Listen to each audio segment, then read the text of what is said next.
क्या है। जैसे किसी का फोन आया है कुछ आया तो वो लोग पूछते हैं कि रेकी क्या है, क्या मैं सीख सकते हैं, हम लोग कितने दिन में इसको सीख सकते हैं, what is the fees, what is the content. So whenever you are going to learn it from somebody you must have this knowledge at least कि आपके संग क्या उनका कंटेंट है क्लास का, आप लोग क्या सीखने जा रहे हैं। फीस तो हर जगह पूछता है, वैसे सिर्फ फीस क्या है, बट उसका कंटेंट जानना बहुत जरूरी है कि हम क्या सीखने जा रहे हैं। तो वो मैं आपको क्लास के बाद बताऊँगी कि हम लोग फर्स्ट लेवल या सेकेंड लेवल में क्या करते हैं। But reiki it is not any form of martial art or any form of yoga. It is a Japanese word which is Rei and Ki. Rei means universal and Ki means life force energy. तो जैसे हम सांस लेते हैं, breath लेते हैं, तो हम अपनी लाइफ फोर्स एनर्जी ही यूज़ करते हैं। और हमारे ब्रह्मांड में सारी तरफ रेस है, जैसे कि हम टीवी देखते हैं, मोबाइल से सुनते हैं, तो उसमें जो रेस है वो हमारी ह्यूमन बॉडी में पावर है कि उन रेस को ले सकें। बट थिंग इज कि आपको किसी मास्टर से ट्यूनमेंट लेना पड़ता है। जैसे कि हम कहते हैं कि हम किसी चीज़ को सीखते हैं तो गुरु से दीक्षा लेते हैं, इसी तरह रेकी में क्या है कि ट्यूनमेंट लेते हैं। तो उस ट्यूनमेंट में क्या है कि आपका स्पिरिचुअल कनेक्शन रहता है और जो पावर आपके अंदर आती है वो क्राउन चक्र है वो आपके पास पूरी ज़िंदगी रहती है। अगर हम ये कहें कि हमने आज ट्यूनमेंट लिया तो कल इसका कुछ पता लिया, हम प्रैक्टिस नहीं कर रहे, जैसे कि लोगों के क्वेश्चंस होते हैं कि प्रैक्टिस नहीं कर रहे तो ये पावर चली गई था। ऐसा नहीं होता कि पावर चली गई, पावर आप लोगों के पास हमेशा रहेगी लाइफ लॉन्ग। एक बार ये ट्यूनमेंट लेते हैं उसका और फिर उसके बाद लाइफ लॉन्ग रहती है आपके पास। इसकी ब्रीफ हिस्ट्री में बताती हूँ कि रेकी बहुत पुरानी टेक्निक है जो कि हमारे जीसस क्राइस्ट या बुद्धा इन सब में हम लोग सुना करते थे। एंड अगर हम लोग ये हिंदी अपनी एथिक्स को पढ़ें तो उसमें क्या था कि वो बताते हैं कि श्री कृष्ण जी ने उपचार जो बैंड थी उनको छुआ और वो बहुत सुंदर लेडी में परिवर्तन हो गया उनका। इसी तरह इंडिया को लॉर्ड राम ने जब छुआ तो वो पत्थर से वो वापस से लेडी बन गए। तो इस तरह की चीज़ें हम लोग के एथिक्स में थी। अब हम लोग अगर बात करते हैं तो हम लोग कहते हैं कि रामचंद्र जी जैसे जब लड़ाई हो रही है कुछ हुआ है तो रामचंद्र जी किसी ने हाथ ऐसे करा और तीर मांगा तो वो तीर कहाँ से आ रहा है। तो उस टाइम पे भी ये चीज़ थी। अब हम लोग रेकी में जैसे करते हैं कि साइकिक सर्जरीज करते हैं, तो साइकिक सर्जरीज क्या करते हैं, हम सचमुच में कोई काटा पीटी नहीं करते किसी को, बट हर चीज़ को डिवाइन से मांगते हैं। तो डिवाइन से मांग के उसके बाद हम वो पूरी सर्जरी करते हैं। तो इस तरह की चीज़ें हमारे बहुत पहले थी, but it was rediscovered by doctor Hussain, Mikao Hussain.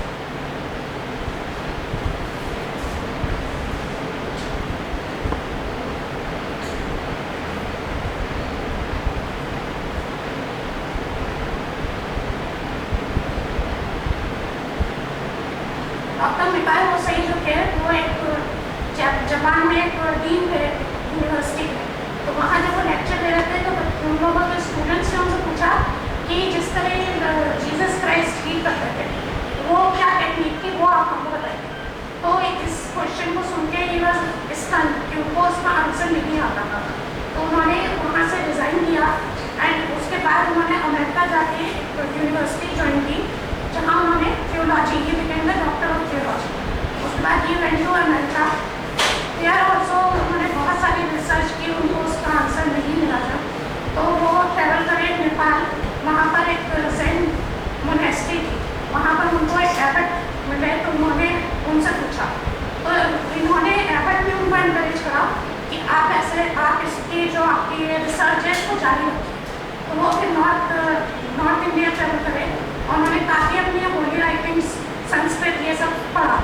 उसका जब उनको लगा कि उनको आ तो गया बट वो अचीव कैसे करें उस चीज़ को, तो वो एबट के पास दोबारा गए और उन्होंने उनको पूछा कि मैंने पढ़ तो सब कुछ लिया but how to achieve it. तो उन लोगों ने मेडिटेट किया और उसके बाद उन्होंने डिसाइड किया कि ये एक माउंट कोरियामा करके था, वहाँ वो गए, वहाँ बैठे 21 दिन के लिए उन्होंने मेडिटेशन शुरू करा डॉक्टर हुसैन ने। जब और उन्होंने अपने पास 21 पत्थर रखे गिरने के लिए कि वो एक एक पत्थर डाउन द हिल फेंक। तो इस तरह उन्होंने जब 20 दिन तक वो मेडिटेशन करते रहे उनको कुछ भी नहीं पता लगा। 21st डे उनको जब मॉर्निंग में मेडिटेशन कर रहे थे तो उनको सामने से एक लाइट आती दिखाई दी।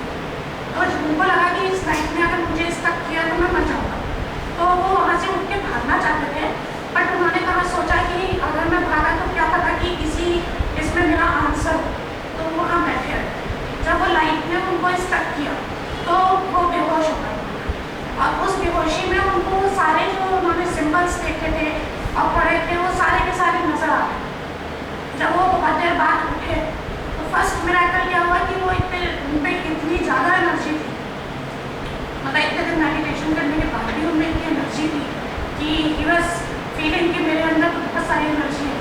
तो ये बताने के लिए जब वो माउंटेन से नीचे भागने लगे तो रास्ते में उनका पैर में चोट लगी, तो उन्होंने अपने पैर में का अंगूठा पकड़ा तो वो खून वगैरह बन गए। That was the second miracle. उसके बाद जब वो नीचे पहुँचे तो उन्होंने वो धागा जो था उसमें पूरा का पूरा मील ऑर्डर करा। तो जो धागे वाला था तो उन्होंने उनकी शक्ल देख के उसको लगा कि ये नेचुरली कोई मेडिटेशन करके आ रहे हैं, तो उन्होंने उनको बोला कि आप कुछ लाइट मील ऑर्डर करते हैं। तो उन्होंने बोला कि नहीं, I will have the full meal. तो वो फुल मील उन्होंने खाया विदाउट एनी इंडाइजेशन और anything. That was the third miracle. उसके बाद वो जो लड़की वहाँ सर्व कर रही थी छोटी सी, उसके दांत में दर्द हो रहा था, तो उसका पूरा का पूरा ये सूजा हुआ। तो उन्होंने उसको पूछा कि क्या नहीं की हूँ, तो उन्होंने जब उसका हाथ रखा तो उसकी वो दर्द वगैरह ठीक हो गई। That was the fourth miracle. और उसके बाद ये वो जो एफर्ट थे उनको बताने के लिए गए, क्योंकि इनको इतनी ज़्यादा एंग्जाइटी थी कि मुझे कुछ चीज़ मिली है, तो उन्होंने एफर्ट को जाके बताया। तो जब वहाँ पहुँचे तो इन्होंने देखा कि वो जो एफर्ट है उनको आर्थराइटिस हो गई, तो इन्होंने उनको हीलिंग दी तो वो भी ठीक हो गई। इस तरह ये 5 मिरेकल्स हुए। बट उसके बाद जब इनको ये पता चला कि ठीक है हीलिंग करना तो आ गया इनको, तो ये जिस बेगर्स कॉलोनी में रहते थे इन्होंने सोचा कि वहाँ जाके लोगों को ठीक करता हूँ और फिर वो काम करेंगे, उनको कुछ आइडेंटिटी मिलेगी, तो वहाँ जाकर ये हीलिंग करने लगे। तो सब लोग ठीक हुए, सब लोग वहाँ से गए। बट आफ्टर 7 years इन्होंने देखा कि वही फेसेस वापस से आ, तो तब इनको वो एक्सचेंज ऑफ एनर्जी का ज्ञान हुआ कि हम लोग ये कहते हैं रेकी में कि अगर कोई मांगे तो वही रेकी देनी चाहिए, और सेकेंड की there should be some exchange of energy.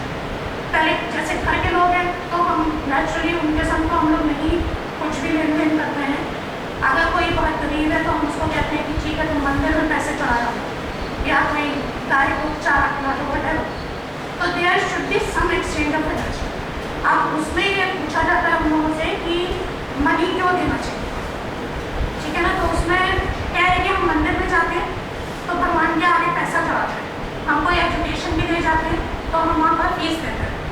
तो ये कहा जाता है कि इस लाइफ में अगर आप कुछ ले रहे हैं तो उसका डेट क्यों रखना है उसको, मतलब नेक्स्ट जन्म के लिए, तो उसको इसी जन्म में निपटा देते हैं।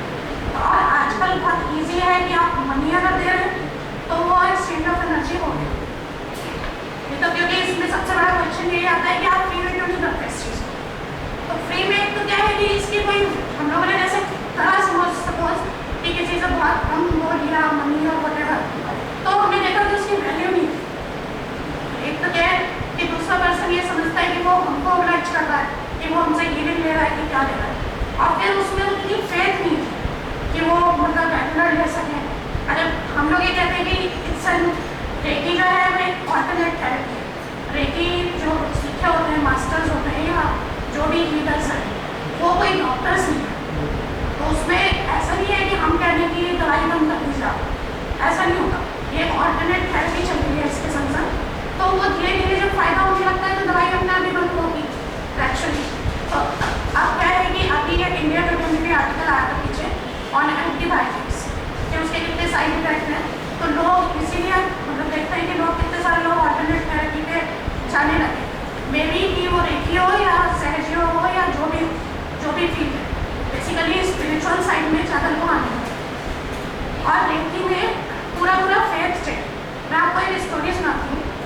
एक गाँव में बहुत अकाल पड़ रहा था, तो वहाँ के लोग सारे इकट्ठे हुए और उन्होंने वो खबर में पूजा पाठ रखा। तो वहाँ पर जब सब लोग इकट्ठे हुए तो उसमें सिर्फ एक छोटा सा बच्चा था जो कि छाता लेके आया। तो दैट इज कॉल्ड फेथ, मतलब उसको ये था कि बारिश होगी ही होगी, तो उसको इतना फेथ था कि वो छाता लेकर वहाँ आया। इसी तरह रेकी में कहा जाता है कि अगर आपको इसमें फेथ नहीं है तो ये काम नहीं करेगा। जैसे कि हम कहते हैं कि भगवान में एक अगर बाहर पत्थर पड़ा तो पत्थर अगर हम उसे पूजा के स्थान पर रख रहे हैं तो भगवान, तो उसमें हमें फेथ है ना, इसलिए हम लोग कर रहे हैं। कोई ऐसे तो कोई भगवान किसी ने भी नहीं देखा है। तो बेसिकली क्या है कि रेकी में फेथ की बात होती है सारी। और रेकी वाले जो होते हैं वो कोई जैसे किसी ने रेकी मांगी तो ही दे रहे, पहली चीज़। सेकेंड है कि ईगो नहीं आना चाहिए, बिकॉज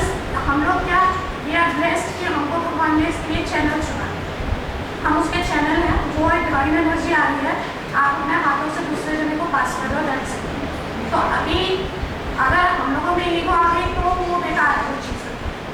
थर्डली क्या है कि इसमें एक्सचेंज ऑफ एनर्जी, जैसे मैंने कहा ये बहुत जरूरी है कि एक्सचेंज ऑफ एनर्जी होना चाहिए।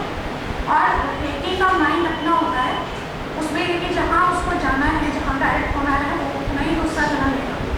ऐसा नहीं कि मैं रेकी दिए जा रही हूँ, ऐसा नहीं होता। वो समटाइम्स आपको लगता है कि फ्लो रुक गया, मतलब जो लोग करते रहते हैं उनको वाइब्रेशंस आती हैं हाथों में, अदरवाइज जितना अगले जने को चाहिए वो उतनी उसकी बॉडी में लेके जाएगी, उससे ज़्यादा नहीं है। तो इस तरह जो फैक्ट्स हैं इस रेकी के, it's a very simple technique. कई लोग पूछते हैं कि इसमें कोई रिलीजन की बात है, इसमें कोई रिलीजन की बात नहीं है, क्योंकि जब हम कहते हैं कि आप अपने देवताओं को या किसी को बुलाओ तो कोई रिलीजन नहीं है। आप किसी पर्टिकुलर पर्सन को पूछ लो, ऐसा कुछ नहीं, क्योंकि आप अपने ही डिवाइन एनर्जी को बुलाओ पूरा। उसके बाद इसके लिए कोई एज नहीं है, 10 साल के ऊपर से बच्चे सीख सकते हैं, जो 10 साल से ऊपर है। और कई लोग पूछते हैं कि इससे लिविंग बना सकते हैं, तो इससे लिविंग भी बना सकते हैं, क्योंकि आज के इसमें काफ़ी सारे हाउस वाइफ जो है वो ये सीखी हुई हैं, और सब लोग से काफ़ी लोग सेंटर्स भी चलाते हैं। डिपेंड्स ऑन यू कि आप कितनी फीस लेते हैं, आप कितना क्या करते हैं, वो आपके ऊपर है। तो इस तरह रेकी के बहुत सारे फैक्ट्स आ जाते हैं। अब आप लोगों में से किसी को अगर कोई तकलीफ है तो हम लोग एक लाइव एग्जाम्पल लेना चाहते हैं। वो जो है यहाँ आ सकता है, बता सकता है हम लोगों को, तो हम लोग हीलिंग देंगे उसको, ठीक है? ओके,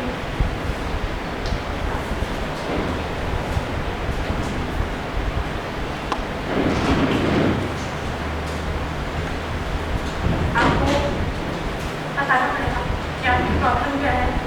उसके बाद आप बिल्कुल आराम से रखेंगे, ठीक है? बिल्कुल आप बंद करके मैं आपको हीलिंग दूंगी, और आपको ये सोचना है कि जो भी प्रॉब्लम है आपकी वो बिल्कुल खत्म हो, इस तरह उसका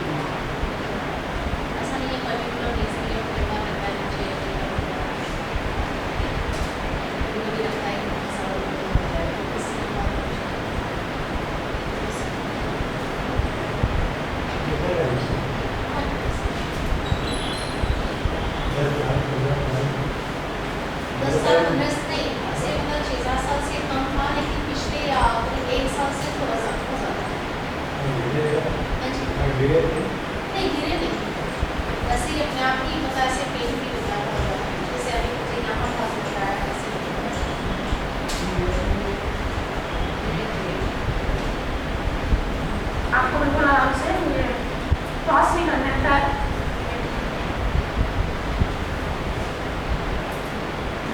ठीक है? आंखें बंद करके बिल्कुल रिलैक्स करना है, और आपको ये सोचना है कि आपको खुद रिसीव करनी है हीलिंग, और ये सोचना है कि आपका दर्द बिल्कुल खत्म हो, ठीक है? अपने माइंड से भी निकालना है उस चीज़ को, और जैसे कोई ब्लॉकेज निकाल के फेंकते हैं ना हम लोग, उस तरह उसको फेंक देना है। ओके, बिल्कुल रिलैक्स होकर रखिए, आँखें बंद करके रखिएगा, जिससे आपको फील हो सके, आप उसको रिसीव कर सकें अच्छे से। ओके,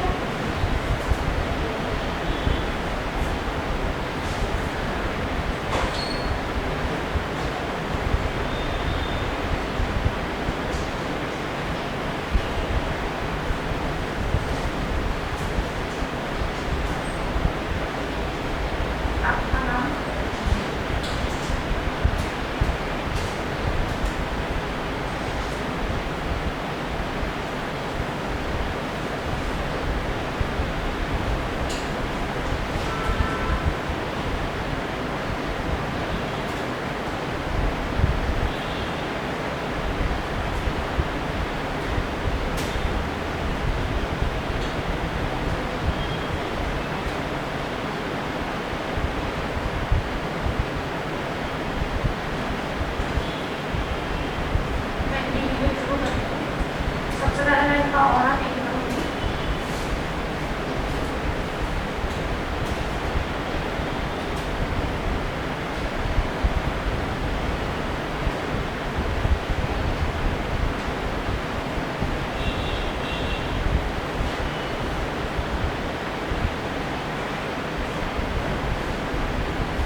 नहीं मालूम वो एंड कहाँ तक है, मैं फील करूँगी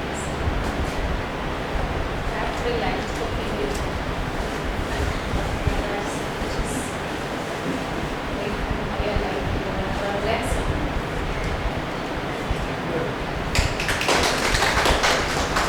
Somebody else wants to try anything? Psychological. Shows that.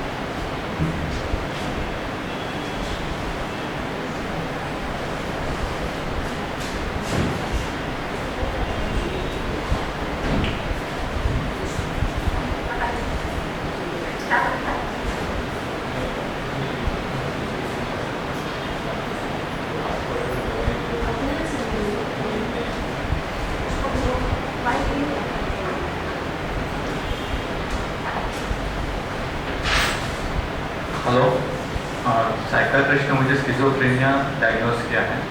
ऐसा होता है कि अगर मैं रात को एक दिन दवाई ना लूँ तो उस दिन रात को नींद नहीं आती है, और समझो कि दो दिन अगर दवाई ना लूँ और रात को लेता हूँ एक बार तो वैसे नींद आता है, सुबह 7 बजे, सुबह दूसरे दिन शाम को 7 बजे उठता हूँ। क्या सर? उससे पहले कोई ऐसी घटना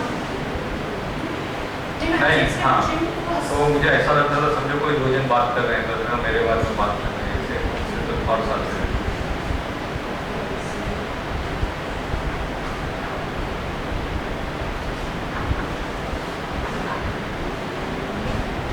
आक्रमण करेंगे। जो भी आप कह रहे हो कि आपके थॉट्स आते हैं ना, उसको माइंड से निकाल के फेंकना है, ठीक है? उसके बाद आपको देखना है कि आप वो जो ब्लॉकेज है आपके अंदर माइंड में, वो खत्म हो गया होगा, मतलब उसे मानना है कि वो खत्म हो गया, ओके?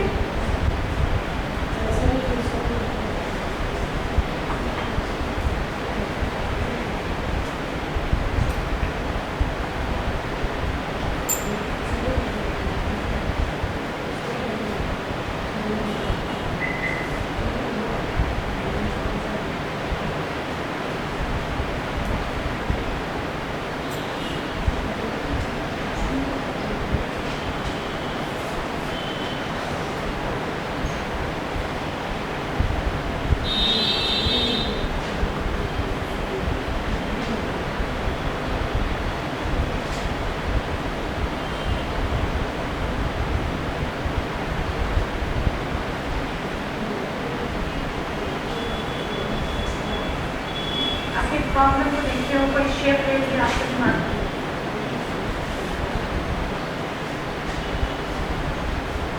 उसका कोई कलर आपको पता चल रहा है,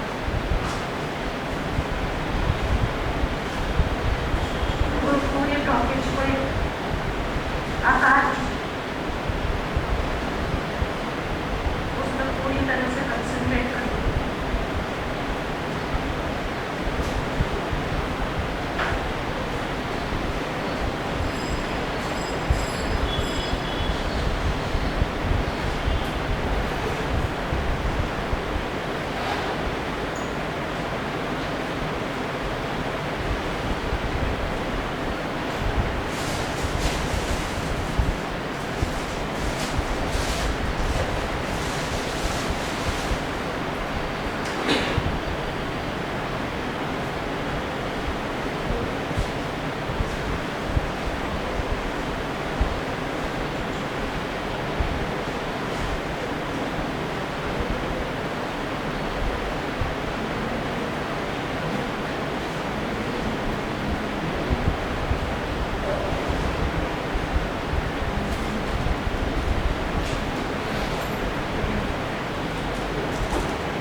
थॉट प्रोसेस बिल्कुल खत्म हो गया, सबकॉन्शियस माइंड में वो है ही नहीं है। आपको रात को बहुत अच्छी नींद आती है, वो थॉट दिमाग में कभी वापस नहीं आता और आप पूरी तरह से स्वस्थ हो जाते। आपकी प्रॉब्लम हमेशा हमेशा के लिए खत्म होगी। You are healthy. You are healthy. You are healthy.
थोड़ा ऐसा लगा बहुत कम हो रहा है। तो ये आप अपने आप ही जैसा बैठते हैं ना, तो शांति से बैठिए और खुद करिए इस चीज़ को। जैसे हम लोग क्या कहते हैं मेडिटेशन करने को। मेडिटेशन बेसिकली क्या है कि आप आराम से बैठे हुए हो, कुछ सोच रहे हो और उस चीज़ को निकाल के बाहर फेंक दो, है ना। तो वो आप जैसे बैठते हैं ना, तो खुद भी करेंगे तो और जब आपकी मर्जी बढ़िया होता है कि सुबह मेडिटेशन का कोई टाइम नहीं। कभी कहा जाता है कि आप इनका क्या करते हो सपोज, ठीक है, और आप मेडिटेशन कर रहे हो तो आप आके भी मेडिटेशन नहीं करना, कोई नहीं कर सकता। तो आप थोड़ी देर के लिए भी दिमाग अगर यहाँ पे नहीं है इस वर्ल्ड में, तो वो हो गया मेडिटेशन। बेसिकली आप आराम से बैठो, पहले अभी हम लोग करेंगे मेडिटेशन, ठीक है, उसमें आगे हम चक्कर मेडिटेशन करेंगे, बट आप अपने इस चीज़ में ध्यान दे सकते हैं। तो किस तरह रिलैक्स करना है, किस तरह करते हैं, वो मैं आगे बताऊँ, उसके हिसाब से आप कर सकते हो डेली। तो धीरे धीरे आपको फील लगेगा कि प्रॉब्लम। Thank you.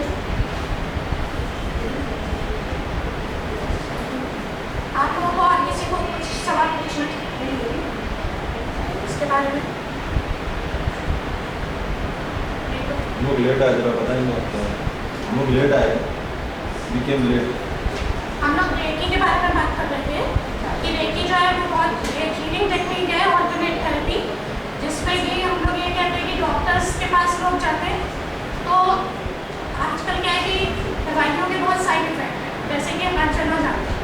तो अब लोग क्या करते हैं कि ऑल्टरनेट थेरेपीज पे आते हैं, तो उसमें ये जो हीलिंग है, जो रेकी टेक्निक है, ये बहुत पुरानी चीज़ है जो कि हमारे बहुत पहले से टाइम से चली आ रही है, बट क्योंकि लोगों को यही नहीं पता था कि इसको कैसे पास करें, तो जो इसके जो को फाउंडर थे डॉक्टर हुसैन, उनके बारे में मैंने ब्रीफ हिस्ट्री बताई थी।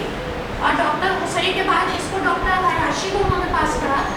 जो डॉक्टर हयाशी थे वो एक नेवल ऑफिसर थे, तो उन्होंने क्या किया कि उनको वर्ल्ड वॉर 2 नज़र आ रहा था, बिकॉज उनका क्लियर माइंड बहुत अच्छा था।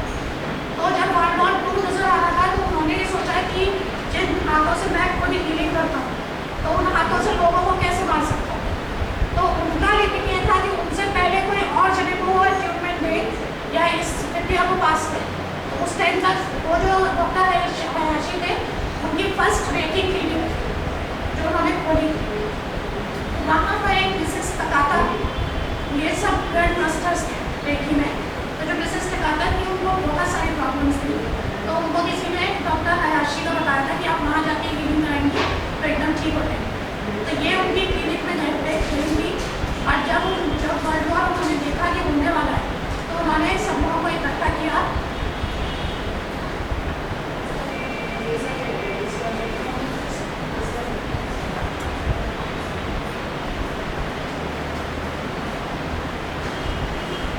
तो उन्होंने सब लोगों को इकट्ठा किया और उन्होंने वहाँ पर समाधि ली।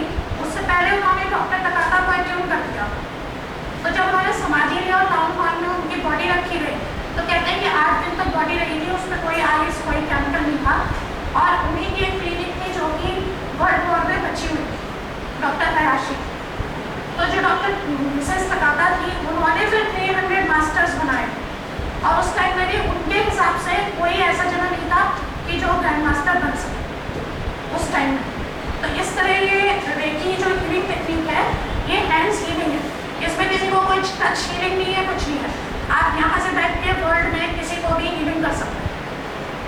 जैसे सेकेंड डिग्री जो होती है उसमें सिम्बल्स बताए जाते हैं, तो उन सिम्बल से आप लोग यहाँ बैठ के वर्ल्ड में कहीं भी किसी की हीलिंग कर सकते हो। उसकी आजकल तो मेल से फ़ोटो वगैरह मंगा लेते हैं कि फ़ोटो और एड्रेस आ गया तो आप उसको टाइम दे दीजिए, और टाइम से करते हैं तो बहुत अच्छे से जाते हैं। तो इस तरह रेकी का उसमें मैं काफ़ी कुछ बता चुकी हूँ, मैं आपको बाद में बताऊँ, है ना, जो आप पूछना चाहते हैं। तो हम लोग अब मेडिटेशन करेंगे, चक्र मेडिटेशन है मेजर।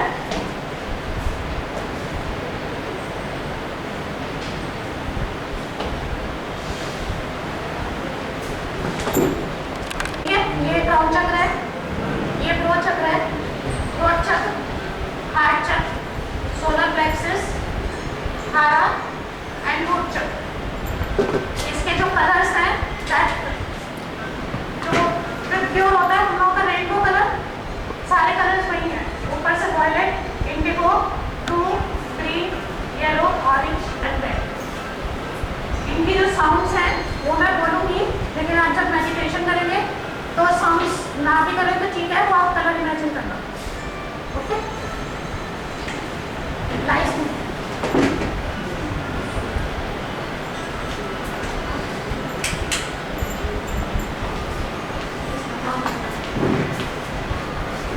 आपने किसी ने लेदर का आइटम कुछ पहना हो तो हटाना पड़ेगा।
अपनी सांस की तरफ सारा ध्यान,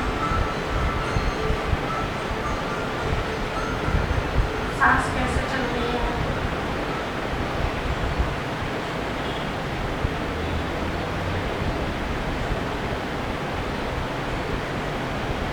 इमेजिन करिए कि आपकी सोल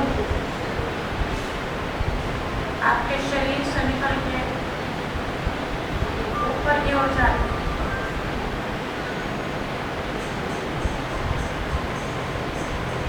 चांद सितारों सबसे ऊपर, सूरज से ऊपर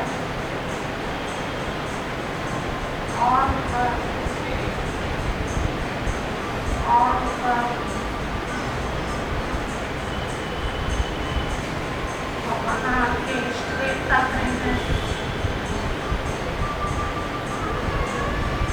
उनसे आप जो चाहते हैं वो मांगिए।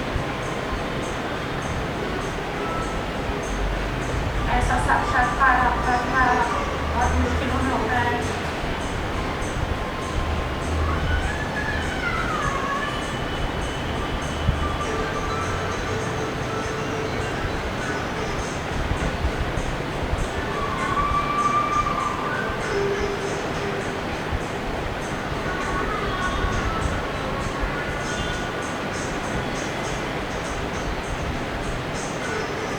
हम अपनी सोल को इमेजिन करिए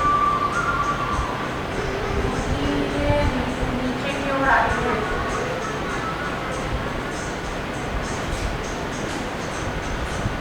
और नीचे आ रही है,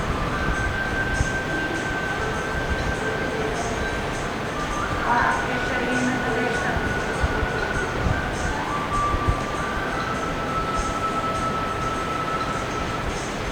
Imagine the divine healing hands on your crown chakra.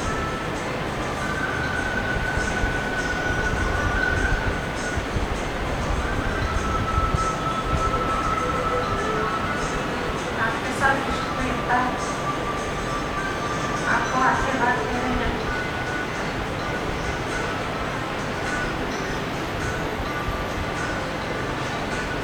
और ये healing hands आपकी healing के लिए उपस्थित हुए हैं।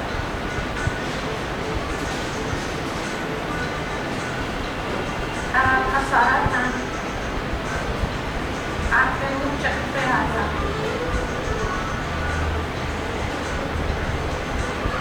रेड कलर का चक्र है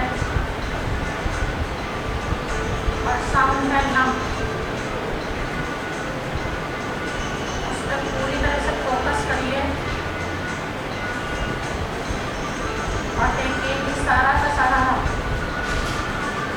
जितनी एनर्जीज हैं ब्रह्मांड में, वो सब उस एरिया में जा रही है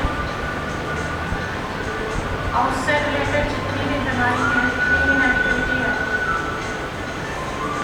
वो सब निकल गई है और आप बिल्कुल स्वस्थ हो सकते हैं। पूरा ध्यान अपने रूप चक्र पर और कैसे फ्लो ऑफ एनर्जी है वहाँ।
आप अपना फोकस अपने तारा चक्र पे लाइए,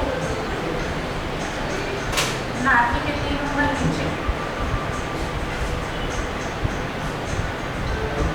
इस चक्र का कलर है ऑरेंज और साउंड है बम।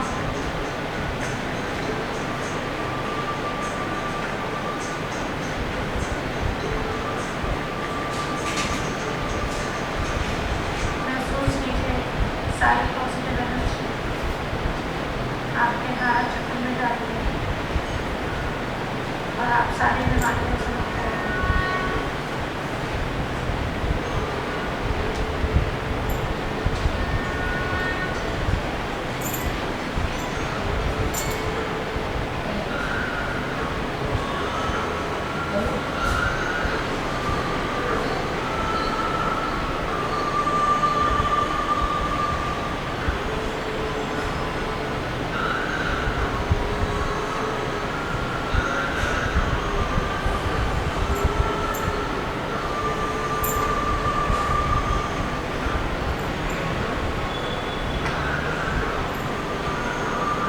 अब आपका ध्यान आपके सोलर प्लेक्सस चक्र पे है, पेट पे, नाभि के 3 नंबर पर। सोलर प्लेक्सस चक्र हमारा बहुत इम्पोर्टेंट चक्र है। किसी भी बीमारी के लिए यहाँ पर रीडिंग लेना बहुत जरूरी है। हमारी 90% बीमारियाँ ये चक्र जब इम्बैलेंस होता है तो उसी की वजह से होती है।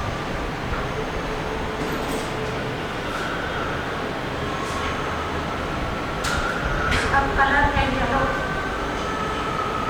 और साउंड है हम।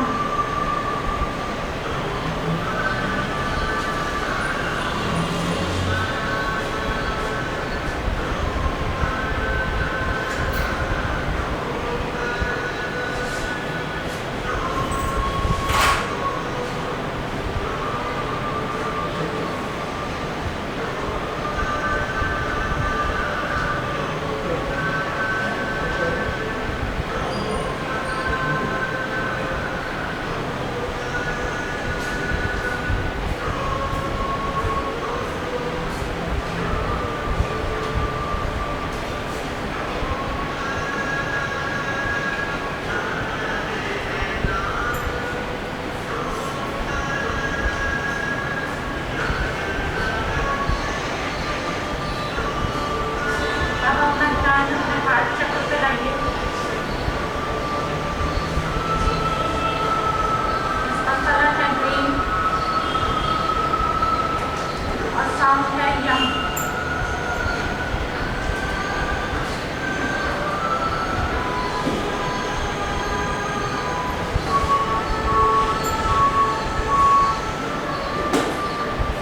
इससे आप सब लव एंड पीस भेज रहे हैं, खुद भी पूरी तरह से शांत है।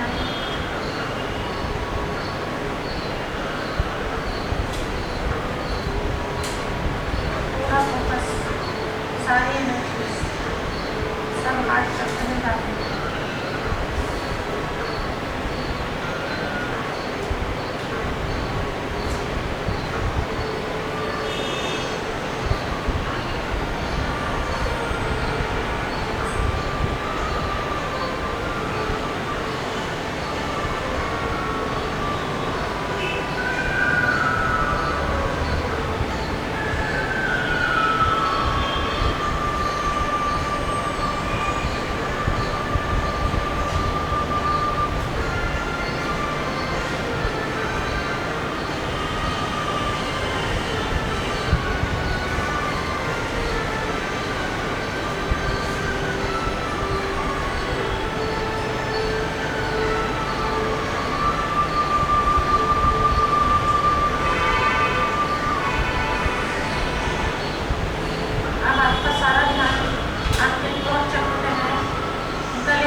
सारा काम अपने थर्ड आई ब्रोज के बीच में लाना है। जब इस पर मेडिटेट करते हैं सारी एयर बॉइंस, इंटेलिजेंट पार्ट्स, टेलीपैथी ये सब पढ़ती हैं।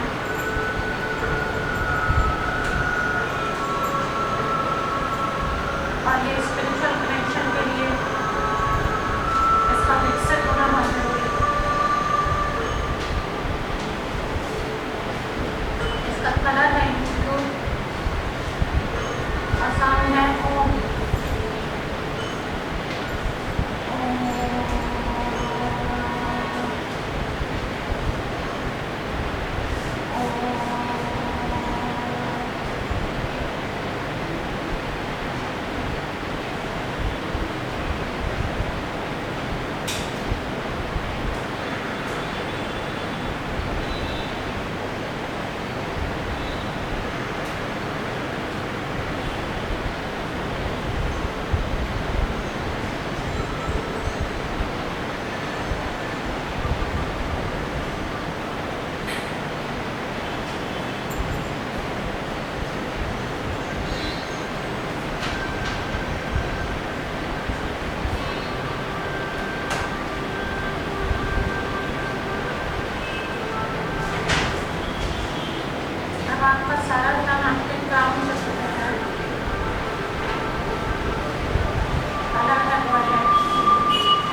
felt completely relaxed. Totally.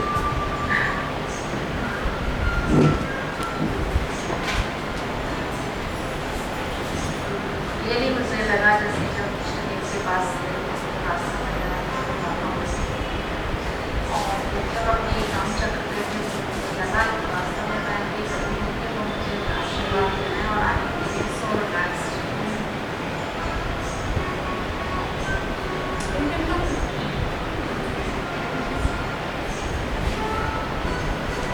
Hello everybody. I know Rajni Aunty since many years. I've done Reiki with her. She's done my healing also, and it's very effective. I even know Nisha Aunty. Through her, I got to know Rajni Aunty. Right now in the meditation, जब हम कर रहे थे, I think it's more to do with being in the present. जो aunty बोल रहे हैं सब चक्रस पे अपने बॉडी में जैसे फीट में, हैंड्स में एक्यूप्रेशर के पॉइंट्स रहते हैं. तो ये हीलिंग क्या करती है, अपने सब चक्र और जो भी ब्लॉकेजेस जैसे आंटी बोलती है उसको थोड़ा रिलीज करते हैं. क्योंकि हम कॉन्स्टेंटली हमारा मन या तो पास्ट में है या तो फ्यूचर में है. राइट नाउ द टाइम में भी आई थिंक 4 o'clock. तो 4 बजे हम लोग मे बी 10-15 जन इधर है, लेकिन हमारा मन यहाँ नहीं है. आंटी जितना भी बोले हैं उसमें से I think may be 2% to 5% digest हुआ है. वो सुना, लेफ्ट ईयर में से राइट ईयर में चला गया. और जो भी आंटी ने बोला वो I think after half an hour तो ऐसे बोले कि वो डॉक्टर्स के नाम बोले थे. Can anybody tell me one of the doctors names, the lady doctors names that she said, because I myself don't remember. तो क्या होता है हमारे, I am a counsellor basically, child counselling, और मैं आंटी को काफ़ी सालों से जानती हूँ. And I share one experience with you. मैं पीजीडी कर रही थी और वो दिन मैं बहुत मैं नर्वस थी. Oh my, it was a bad condition. Okay, हम लोग सब अपना धर्म सब करते हैं, ठीक है, अच्छा है, लेकिन कभी कभी ऐसी स्थिति आ जाती है वेयर प्रेजेंट में अगर कोई क्रिटिकल सिचुएशन है और हमें एक्शन लेनी है, जैसे एग्जाम देनी है. तो मैंने तो इनको फ़ोन किया, मैंने बोला आंटी मैं क्या करूँ, मेरा 10 बजे पेपर है और I don't know, I am panic. Aunty बोली तो प्रिपेयर्ड है ना? तो मैंने बोला हाँ. तो क्या हुआ? आंटी नहीं, कुछ समझ में नहीं आ रहा है, टेंशन है, प्रेशर है. तो आंटी ने वहाँ बैठे बैठे हीलिंग की थी. और हीलिंग में मतलब डरने की कोई बात नहीं है. इट्स बेसिकली जो हमने भी सीखा है, सिंपल्स है, कोई डिवाइन शक्ति है जो ये लोग मीडिएटर बनते हैं, ये लोग स्टडी करते हैं और फिर उस शक्ति द्वारा हमें हेल्प करते हैं. हिप्नोटिज्म नहीं है या वो मेरी विद्या जैसा बोलते हैं वैसा कुछ नहीं है, क्योंकि बहुत सारे वेरिएशंस रहते हैं पूरे वर्ल्ड में. आप कहीं भी जाओगे ये हो रहा है, वो हो रहा है, हिप्नोटिज्म हो रही है, ये हो रही है, वो हो रही है. लेकिन मेनली क्या इम्पोर्टेंट है कि कोई जेन्युइन कॉन्टैक्ट मिले, जेन्युइन टीचर मिले और वो हमको सही गाइडेंस दे. If you are clear about what you are doing then there is no दिमाग में वो भ्रमणा या डर नहीं रहती है. और आप ऐसा नहीं है कि आप एक बार करते हैं तो आपको कंपल्सरी कोई करने को बोलता है, ऐसा नहीं है. क्योंकि वो एग्जाम के दिन मुझे एक्चुअली वो 1 घंटे का ही टाइम था. मैं रेडी थी, मैं आनी को बोली मैं कैसे जाऊँगी पेपर देने. This was in 2009, I remember clearly. May 2009 वो मेरा फर्स्ट या सेकंड पेपर था. तो आंटी बोली पहले कागज की तरफ फ़ोन नहीं कर सकती है. ऐसे नहीं, मुझे लगा मैं कर पाऊँगी. But it's sometimes you don't know, there is so much of pressure in the mind because of the thoughts, the negativity of the emotions and the thoughts. We are not able to understand.